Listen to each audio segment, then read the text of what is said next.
January 2020, Prince Harry and Meghan released a shocking announcement that they were stepping back from royal life. There was a stunned moment of sort of paralysis. You saw the reaction from the Queen to say, what? Surely they're not leaving. Like, wait, what are they saying? The couple wanted a more private life. They left. They want to do their own thing, but it was all worth it to them. The move to America turned them from royalty to celebrity.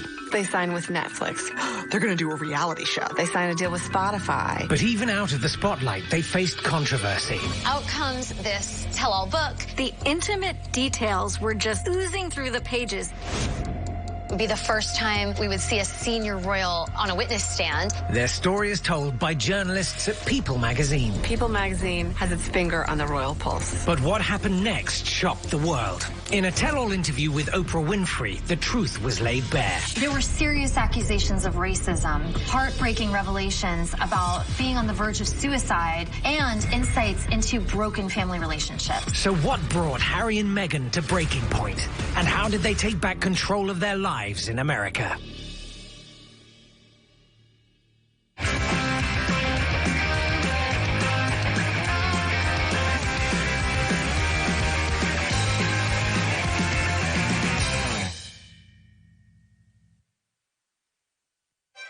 On May the 19th, 2018, Prince Harry and American actress Meghan Markle were married in St. George's Chapel. It was the merging of two worlds, royalty and celebrity. It was so star-studded. It was bigger than the Oscars. You had the Beckhams, you had George Clooney, you had Oprah. It was so jam-packed with A-listers. It was really some kind of spectacle. This was exciting and it was compelling, but also intriguing because these two worlds don't necessarily marry very well. Let's go back to basics. Who are Meghan and Harry? For most of his life, Harry was raised as the so-called spare to his older brother, Prince William, the heir. His older brother had a very clear path. He was being groomed very specifically for the role of future king. And Harry didn't have that. Harry was left to really figure out for himself what his path would be. And yet doing that in the shadow of William was a struggle. At the age of 33, Harry met American actress Meghan Markle on a blind date in London, and Cupid's arrow shot straight through their hearts. He's not. He's not going to fall for an American. He's not going to give us an American princess, is he? When she walked on the scene and you saw the way he looked at her, I mean, it just all made sense. When he met Meghan, he found a partner who wanted, as she famously said, for him to thrive, not just survive. The two struck up a whirlwind romance, all kept top secret from the media, as they went back and forth between London and Toronto, where Meghan was acting in her hit TV series, Suits. What about Louis Litt? Let's continue with your tour. After dating for over a year, they made their relationship official, and the palace announced their engagement to be married. Of course, everyone was happy, right? Wrong. Once Harry and Meghan's relationship was revealed to the world, Harry became very protective of Meghan. I think that Meghan, because she's an actress and had been used to attention, she thought that I can handle this situation, but the intensity of the attention when you're a royal is very different. The British press went on the attack. Meghan was the target of racism and nasty claims about her being a social climber. When I first met my now husband, my friends were really happy because I was so happy. But my British friends said to me, I'm sure he's great, but you shouldn't do it because the British tabloids will destroy your life. Two of Harry's ex-girlfriends had actually ended the relationship because they couldn't handle this pressure. Chelsea Davies and Cressida Bonus had both not enjoyed being in the relationship because of that. Harry, however, stood up for his bride-to-be. He wanted everyone to know he was not going to stand for intimidation and bullying. Harry had lost his beloved mother in a fatal accident in Paris when her vehicle was chased by the paparazzi, and he was not going to let someone else he loved be destroyed by the press. Especially now they were adding to their family. Harry and Meghan were about to become proud parents. On the 6th of May 2019, their son Archie was born. But months later, their perfect life was starting to show cracks. We had heard rumblings that there were tensions increasing as the months started to roll on for the newlyweds. In 2019, Meghan and Harry were filmed on a tour of South Africa. Meghan gave a candid interview about her life in the royal family. This was the first time since Diana's infamous tell-all interview with Martin Bashir that we'd seen a royal be that vulnerable. Yeah, well, I guess, and also thank you for asking, because not many people have asked if I'm okay. One of the things that we learned later is that that reference, not many people have asked, wasn't just a throwaway to the public or just something she said lightly, but really was a comment on what she felt was a lack of support from the royal family she had married into.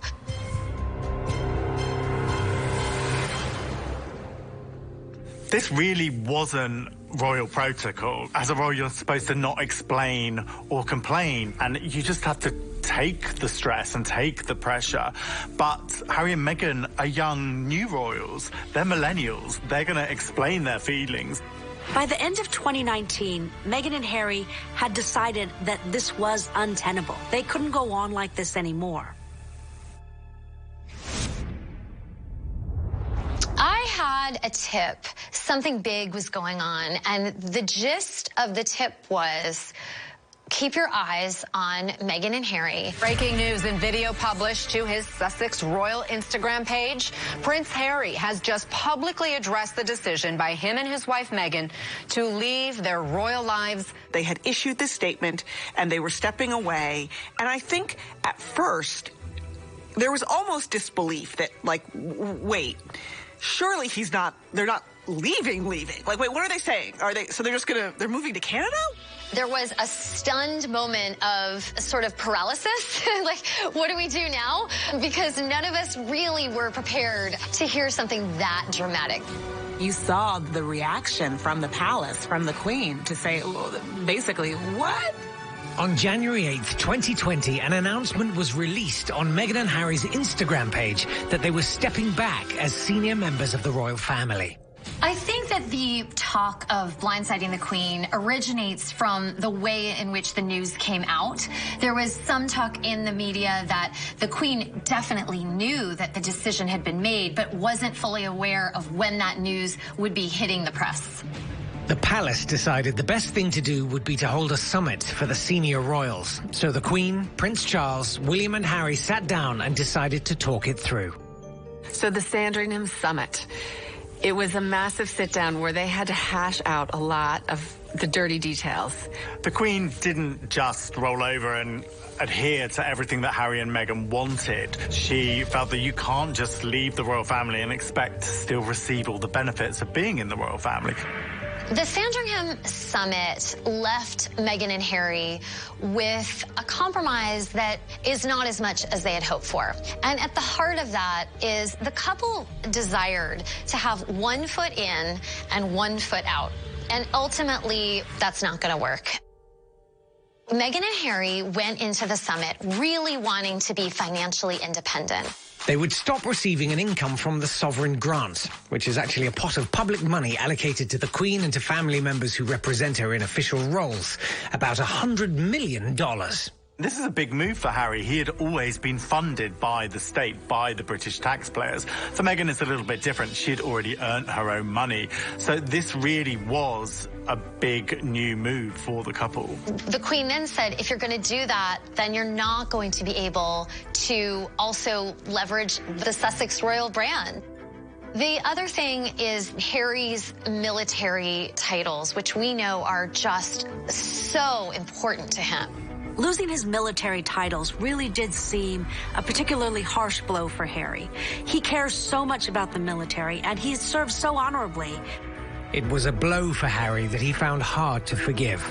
They did retain their most prestigious title, which is his and her Royal Highness. And of course, they remain the Duke and Duchess of Sussex. After the big exit, Prince Harry, Meghan and Archie settled in Vancouver Island, Canada. This seemed to make sense. It seemed like a safe move to the Commonwealth for a while, to Canada, to work out what to do. But I think Meghan had always, in the back of her head, wanted to return home, where she knew, where she felt safe and secure with her friends and family.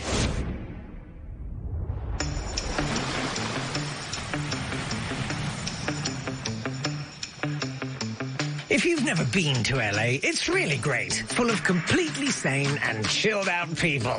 Harry is the fish out of water, living in Los Angeles, surrounded by Hollywood, and it's got to be a little bit confusing, but he does have Meghan, who knows what she's doing, to guide him through. They do already have roots in California. Meghan grew up there. Her mom lives there, so it really made sense. Meghan was excited to show Harry and Archie her territory. Just as they were settling in, the world was thrown into turmoil. In March 2020, the COVID-19 pandemic hit the world. Everything was shut down. We were all navigating uncharted territory. Harry and Meghan's big American dream had to be put on hold. I think the longer it goes on for, the more it's going to be felt, obviously, especially from a mental health aspect. They were in lockdown, but it gave them time to think about their future. It was paramount for the couple that they were financially independent from the royal family, so they repaid the sovereign grant, $3 million, which they'd used for the refurbishment of their UK home, Frogmore Cottage. First things first, they had two major milestones they were about to celebrate, starting with Archie's first birthday. Doting mum Meghan posted a video for Save the Children, which raises funds for children impacted by the pandemic. The video showed a very relaxed Meghan reading a book, Duck Rabbit, to her son. Let's turn the page. Here, ducky, ducky. Here, you cute little rabbit. Archie seems to be having a normal upbringing, and when his parents post a video, often, one of them is behind the camera and the other one is in front of it. We are just trying to embrace all of the quality time we get with our son right now and to not miss a single moment of his growth and development, which has been really special. A few weeks later, Harry and Meghan celebrated their second wedding anniversary, a very low-key affair with just the three of them at home.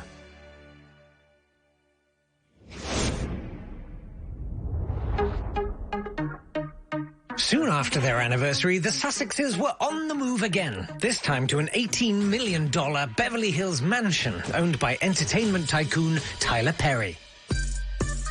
Let's just say this, Tyler Perry has incredible taste. Chandeliers in every room, Greek columns, elaborate fixtures. It maybe made the transition from palace life to regular life a little easier because Tyler Perry is royalty and does have a palace in his own right.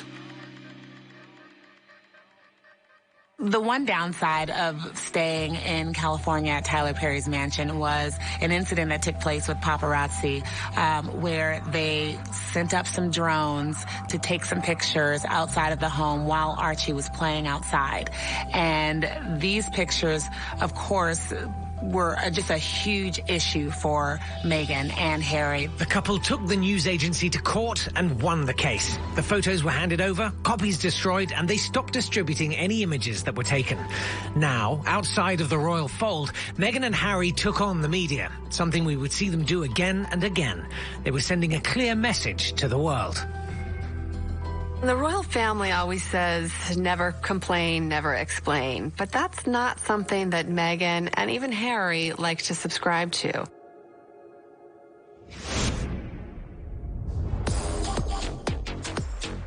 Ultimately, Harry and Meghan were looking for a forever home, and they looked around and planted their roots in Montecito. This is the place that the celebrity go to.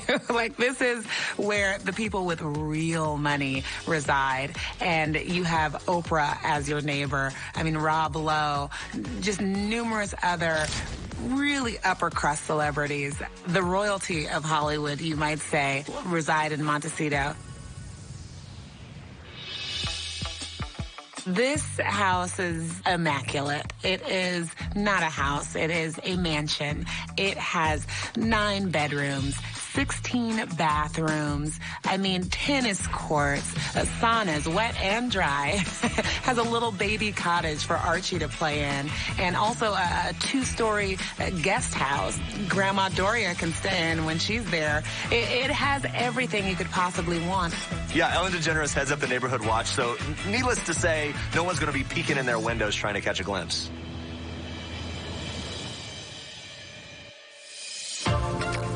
So far, so good in LA. And it appears that Harry and Meghan are starting to settle into the post-royal life, roller skating and doing wheatgrass shots or whatever it is people do out there. However, what's about to come next will rock the boat in the royal family. Coming up. Right when things had calmed down, out comes this tell-all book. The intimate details were just oozing through the pages. Just the mere fact that they didn't take the authors to court is kind of telling in that there may be some truth here. Harry and Meghan had stepped back as senior members of the royal family, but there was more to learn about their experience in the firm.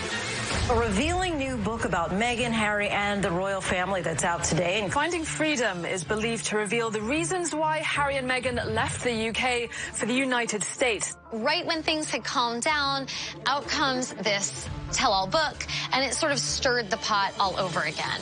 We had heard a lot of buzz surrounding this book. The authors of the book, Omid Scobie and Carolyn Durand, are considered veteran royals reporters, very well regarded, very well connected.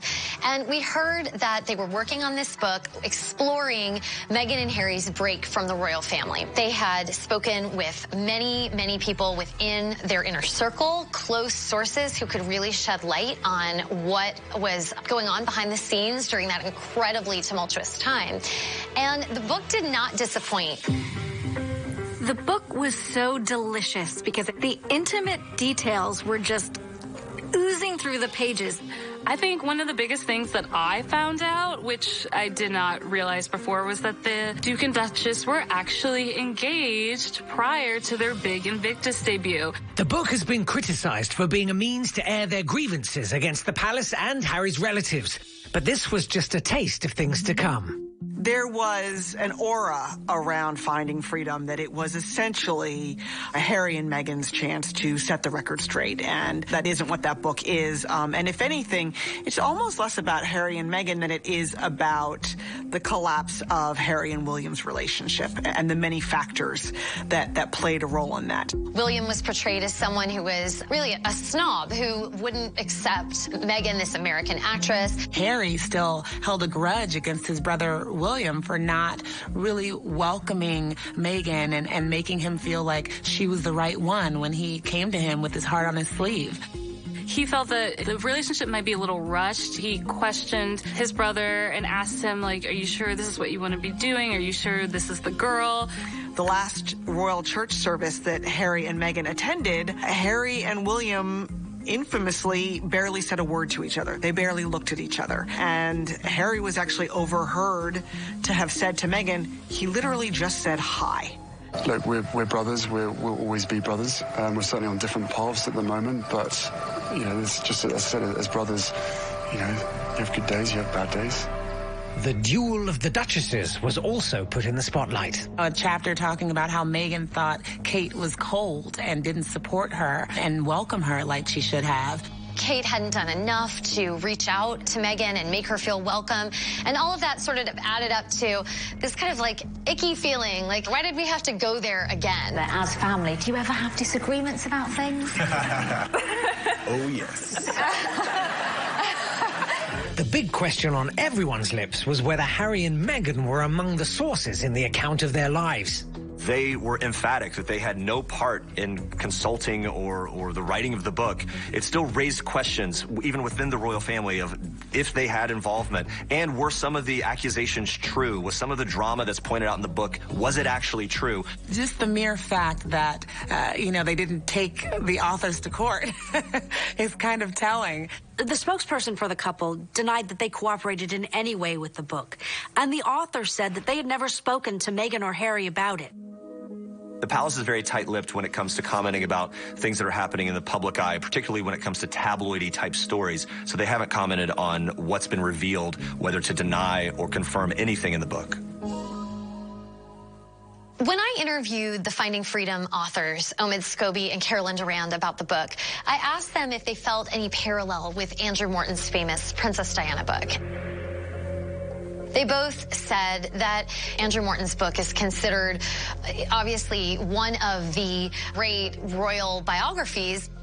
Now, the big difference is, after Princess Diana's death, we learned that the main source was, shockingly, Princess Diana herself, who had secretly recorded audio tapes that were then smuggled back and forth between the palace on a bicycle of one of her friends. And this was when we got the first glimpse into so much of her anguish, her eating disorder battles, her pained divorce and the affair between Camilla and Charles, her depression, throwing herself down the steps when she was pregnant. All of that is in that book that she kind of opened up her heart and bared her soul to share all of that with Andrew Morton.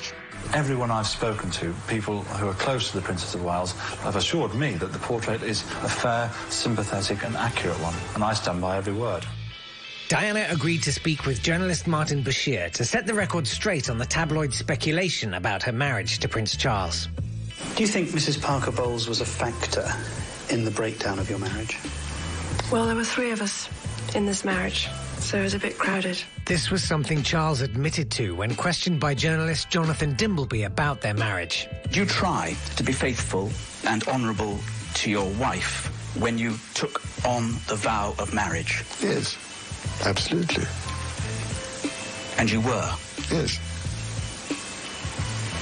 Until it became irretrievably broken down.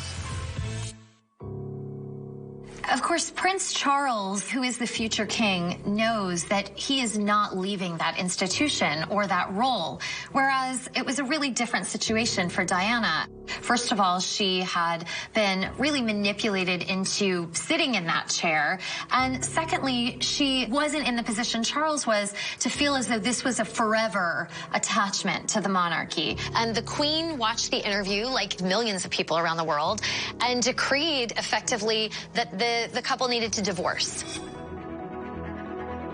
25 years after the interview, there's a current investigation accusing Bashir of allegedly manipulating Diana into speaking with him by falsifying documents to gain her trust. If you flash forward to Finding Freedom, there's not that level of soul-bearing, but for the authors... Following in the Obamas' footsteps, Harry and Meghan signed with New York-based Harry Walker Public Speaking Agency as they started to build their new empire. Their strategy was to reach a bigger audience, so they had their eye on becoming serious players in the media world. They signed with Netflix for what is rumored to be a deal of $100 million. There's still precious little information about what specifically is going to go on. So when you hear that there's a Netflix deal for Harry and Meghan, it takes about 10 seconds before people are like, oh, they're going to do a reality show. But don't expect those Netflix productions to be season 3 of You starring Meghan Markle. They're really establishing what they said from the start they wanted to establish, which is their own voice, carving out their own life, and allowing followers to see a side of them that perhaps we would not have seen any other way had they stayed in the senior royal family. Some people have also pointed out that Netflix is the same outlet that produces The Crown, and that's a series that has caused some consternation within the royal family. They haven't all been pleased with their depiction and feel that so much has been fictionalized and that isn't clear to the public. The Sussexes were a hot property and getting the money to match. They signed a deal with Spotify for a rumored price tag of $30 million. And again, highlighting underserved voices and telling those stories that they think are missing from the landscape.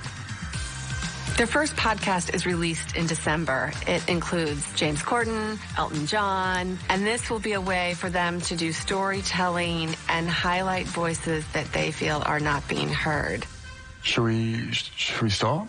No? Ladies first? No, say it, because I think it sounds really nice with your accent. What, Archwell Audio? Archwell Audio. It's a very short podcast. It's about 30 minutes, and it's generally well received. I think what people are dying for is more. This is still during a period when they sort of have to expect that these deals and decisions will be under scrutiny by the palace.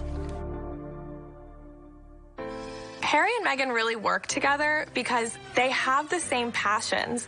They're both very big on charity, on talking about causes that are important to them. That's really the backbone of their relationship and what bonded them.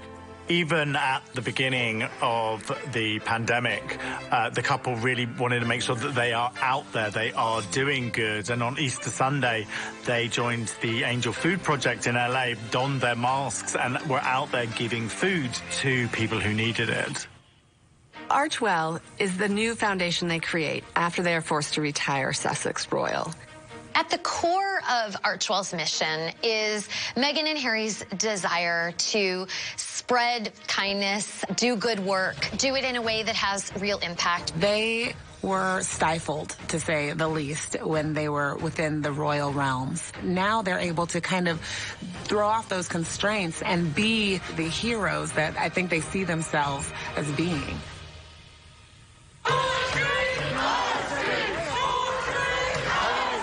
Of course, this summer saw the Black Lives Matter movement really come to the forefront in the United States. And that was something that Meghan and Harry were experiencing in Los Angeles.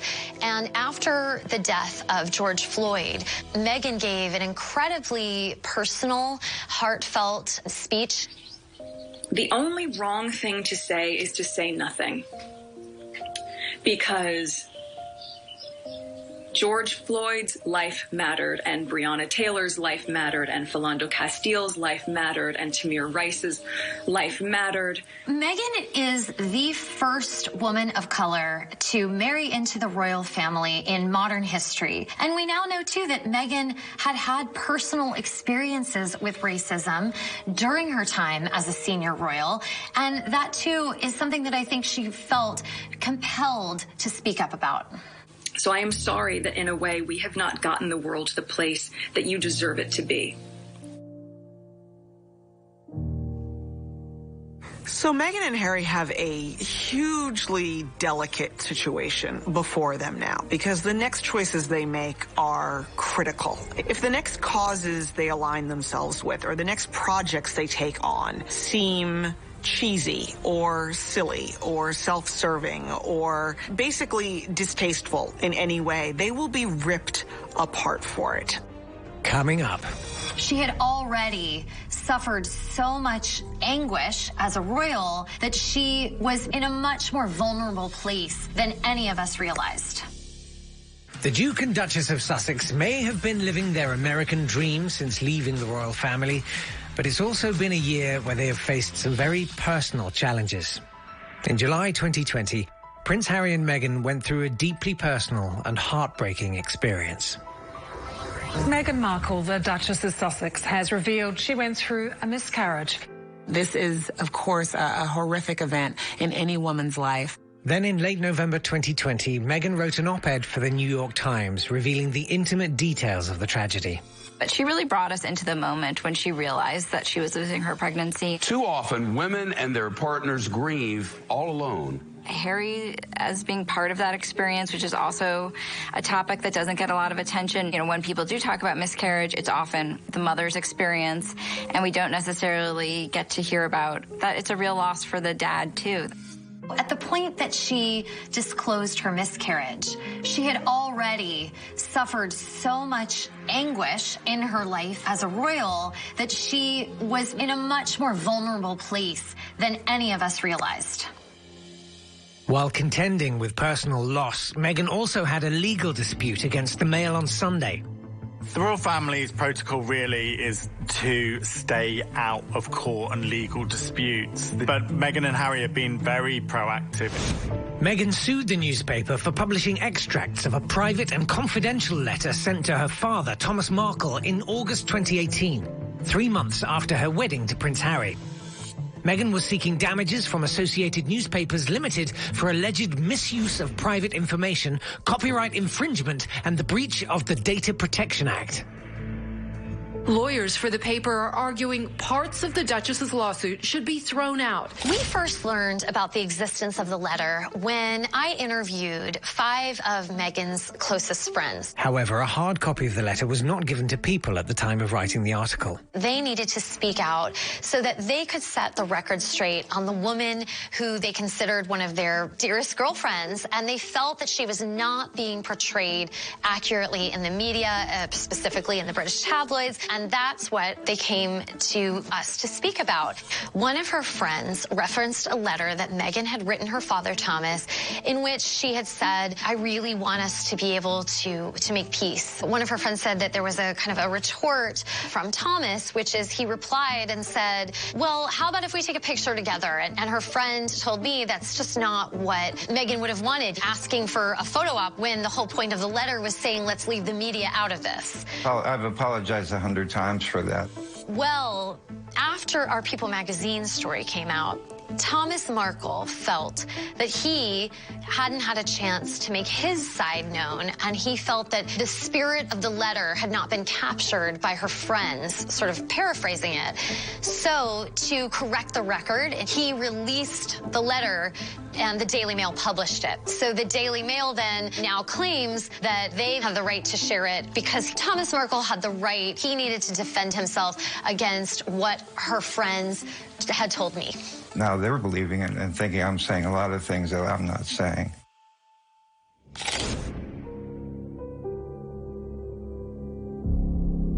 The legal arguments that are being put about are that Meghan obviously wrote this saying that this is her copyright that has been taken away from her, but the newspaper group are arguing that she got help from aides and whether the copyright isn't in fact owned by Meghan.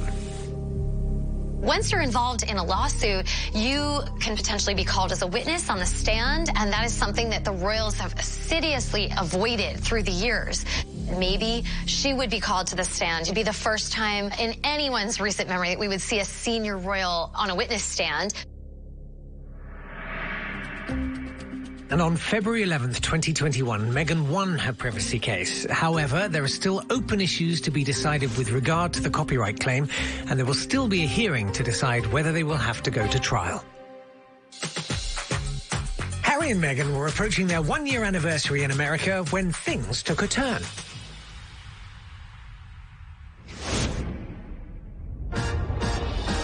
A Valentine's Day surprise. Prince Harry and Meghan Markle announcing their baby news with this black and white snap.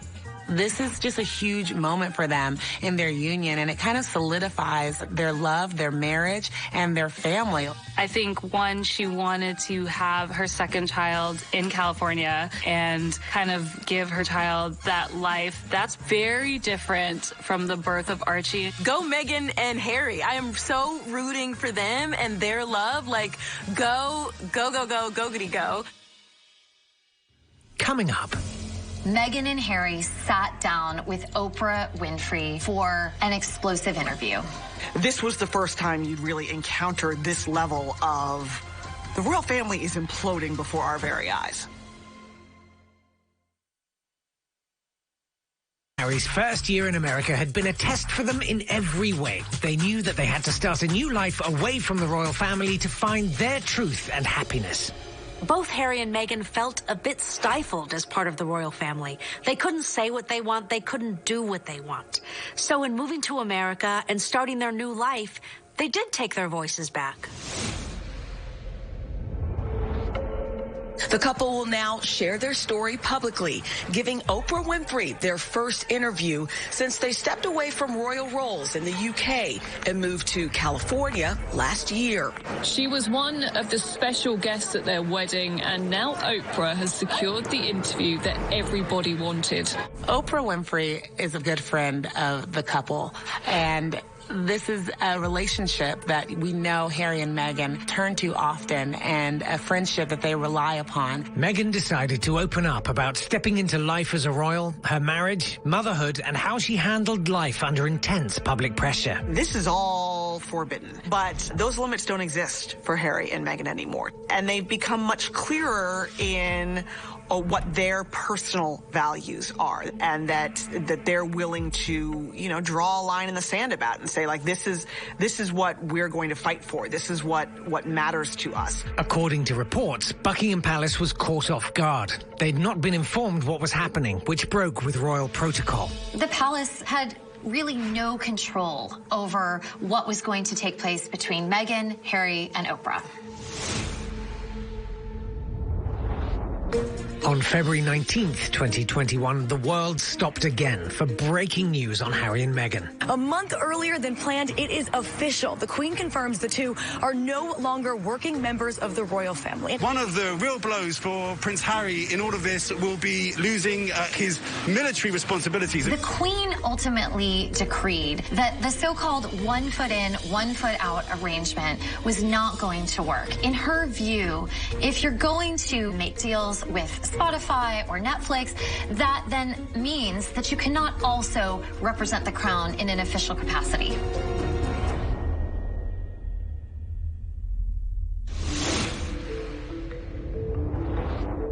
With the eyes of the world watching, Meghan and Harry sat down with Oprah Winfrey for an explosive interview. Watching two members of the royal family speak with the kind of raw candor and emotional vulnerability that we saw in this interview was really arresting. I think one of the moments that was really sad was hearing Prince Harry say that his father, Charles, who also happens to be the future King of England, stopped taking his phone calls. Charles had stopped communicating with Harry once he'd made the decision to step back as a senior royal. For people who have followed this family for decades, it was stunning. There were shocking revelations about Meghan's mental health and that she had contemplated suicide due to the pressure of life in the royal family. I was suffering great emotional distress. I reached out for help from the institution. It wasn't supplied for me. And Harry sort of, watched all that and said, I'm not risking this could go the way things went for my mom. Hearing that Meghan had been on the verge of suicide, she speaks of being out at Royal Albert Hall, holding Prince Harry's hand, pregnant with her son Archie, looking stunningly beautiful. But we now know that the story behind those photos is that Meghan was afraid to be home alone that night because she was afraid she might self-harm. There were serious allegations of racism against the royal family. The moment in the interview that I think was the most jaw-dropping was when Meghan revealed that when she was pregnant with her son Archie, a member of the royal family had commented with concern about how dark their baby's skin would be. This was the first time you'd really encountered this level of the royal family is imploding before our very eyes. Would there be a response from the palace? So one full day went by, no response. Another day went by, no response. And then on Tuesday, 2 days later, the Queen broke her silence. And in this statement, the Queen says that she recognizes that there were concerning issues raised in the interview, but she says that those issues are going to be handled privately. So what kind of future will Harry and Meghan have now? Meghan said, we're on the other side of this now. And she said, having come through it, it really feels like it's just the beginning for them. It's the beginning of their growing family with the addition of a baby girl and a sister for Archie.